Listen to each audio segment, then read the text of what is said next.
Kwanza kabisa nampongeza sana Mheshimiwa Rais Dr. Samia Suluhu Hassan ambaye pia ni mwenyekiti wa chama na viongozi wote wa vikao vyote vilivyopita kuchakata na kutuletea jina la ndugu Deogratias Ndejembi kupendekezwa kuwa makamu wa rais wa Jamhuri ya Muungano wa Tanzania. Kwa sisi tunaomfahamu Mheshimiwa Ndejembi, kwanza ni mtu rahimu, ni mtu wa kazi.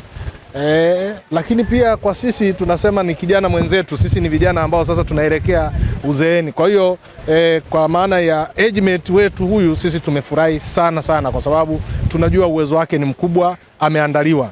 Na kwa kweli niseme hii ndio sifa ya Chama cha Mapinduzi, kwamba Chama cha Mapinduzi ni chama taasisi, kinatengeneza watu, kinakuza watu, kinaandaa viongozi.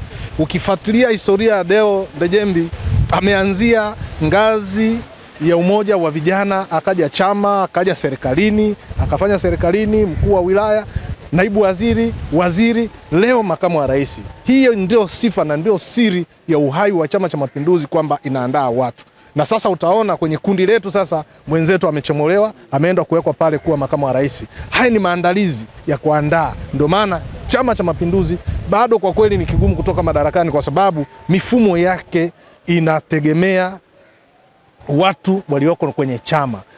Kwa wale waliokuwa na Bashiri walikuwa wanataja majina mengi, lakini angalia chenga iliyopigwa hapo, mtu kaja kuibuka mwingine kabisa. Hii ndio kuonyesha kwamba Chama cha Mapinduzi kina reserve ya kutosha ya watu wenye sifa, watu wenye uweledi. Kwa hiyo mipango ya succession plan ya Chama cha Mapinduzi, umahiri wake ndio kupatikana watu. Kwa hiyo nina imani kwamba Mheshimiwa Deo Ndejembi ataenda kufanya kazi ya kukidhi matarajio ya Mheshimiwa Rais, na Mheshimiwa Rais kukidhi matarajio ya Watanzania. Atamshauri na kufanya vile ambavyo katiba inataka kumfanya. Kwa hiyo sisi tunasubiri tu jina tuje tuweke baraka.